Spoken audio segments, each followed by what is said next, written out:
Welcome to American Baker in Germany. I'm Michelle, and today we are talking about lactose intolerance. I've gotten some questions about how to bake for someone who is lactose intolerant. In case you don't know, my daughter is lactose intolerant, and this came as a big surprise to me, and I had to adjust to the fact, but it turns out it's not as difficult as you would think. It really isn't. So, today we're going to talk all about lactose intolerance. First of all, what is lactose intolerance? So, first of all, what it's not. Lactose intolerance is not an allergy. An allergy is when your immune system overreacts to some sort of allergen. Your immune system reacting can be very dangerous. It can even be deadly. It can close up your throat, things like that. That doesn't happen with lactose intolerance. So, a lactose intolerance is when your body lacks an enzyme called lactase. Lactase is an enzyme that breaks down lactose. Lactose is milk sugar that is contained within milk. In order for the body to digest milk sugar, it needs lactase enzyme. The lactase enzyme takes the lactose and it breaks it down into pieces that's easier for your body to digest. It's much closer to regular sugar. If you don't have this enzyme or don't have enough of it, then it's possible that your body can't digest milk products properly, and it's the milk sugar that it's reacting to. So the symptoms of lactose intolerance are, for example, this is not an exhaustive list, I know there are lots of symptoms, so nausea, lack of appetite, stomach cramps, gas, diarrhea, constipation, vomiting. So it is definitely something that needs to be taken care of and needs to be aware of if you have it. So what we're going to do is list out some ingredients that we regularly bake with that have very little lactose, are easy to find lactose free, and that are extremely difficult to find lactose free, and I'll give you some suggestions for substitutions. So let's get started. Have you ever wondered how lactose-free milk is made? I have. Basically what they do is they take a big vat of regular cow's milk and they throw a whole bunch of lactase into it. Stir it around until all the lactose has been broken down to the simpler sugar and you have lactose-free milk. They can take that milk and make other lactose-free milk products out of it. So technically nothing was removed from lactose-free milk, rather something was added to it. It's not any healthier for you than regular milk unless of course you happen to be lactose intolerant. Did you know that you can find the exact amount of lactose in a milk product you buy? Read the nutrition facts label. There's information about the amount of carbohydrates in it, and directly underneath is listed how many of those carbs are from sugar. That is the lactose content. Some people can digest some lactose.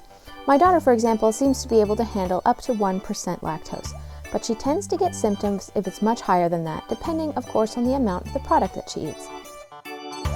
Foods that are naturally low lactose are, for example, butter and cheese.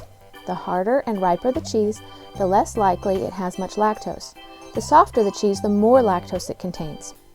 For my daughter, mozzarella seems to be the border. She handles cheese that is harder better and basically has to avoid cheeses that are softer. Butter is one of those things that some people who are lactose intolerant can handle and others can't. So check with whoever you're baking for.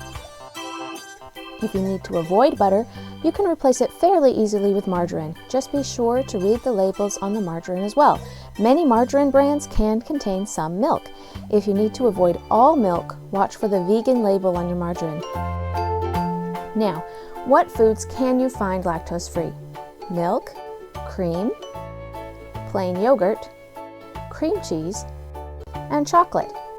You may be able to find a few other things in specialty shops, but those are the ones that are fairly widely available. What is basically impossible to find lactose-free? Evaporated milk, buttermilk, sour cream, sweetened condensed milk, soft cheeses like ricotta, basically any specialty item like Greek yogurt or chocolate pudding. So what are your options for replacing these ingredients? Well, there are a few options. For some, like chocolate pudding, buttermilk, and sweetened condensed milk, I would suggest you try to make them yourself using lactose-free ingredients. Sour cream is harder. I've had success with most recipes replacing it with lactose-free plain yogurt. Evaporated milk you can also make yourself, or you could replace it with canned coconut milk. The consistency is very similar. I must warn you about one ingredient though. chocolate. Chocolate makers often add extra lactose to their chocolate instead of regular sugar because it's cheaper and it contains milk anyway, so what looks like should be a fairly low lactose because it doesn't have that much milk in it, it's actually a lactose bomb. Dark chocolate has little to no milk at all, but milk and white chocolate can often contain quite a bit more lactose than it contains milk. Make sure you buy lactose-free chocolate for your loved one. The same goes for other sweet items that contain a lot of milk, such as ice cream and caramel. When shopping, watch for the words lactose-free, dairy-free, or vegan. We've learned to love vegan products. It's even helpful to find some vegan recipes. There are some amazing vegan baking books out there that will ensure you don't have to live without just because you're lactose intolerant. I hope this information was helpful for you today. Rest assured, baking for someone who is lactose intolerant isn't as hard as it sounds. You can do it too. And if you're the one who's lactose intolerant, it's not the end of the world. With a bit of caution, you can have almost everything you ate before, but this time without the stomach aches. This video is not sponsored by or affiliated with any of the brands you see here today. For more recipes, including some vegan recipes, visit my website at AmericanBakerInGermany.com. We're also on Facebook and Instagram. Don't forget to like and subscribe.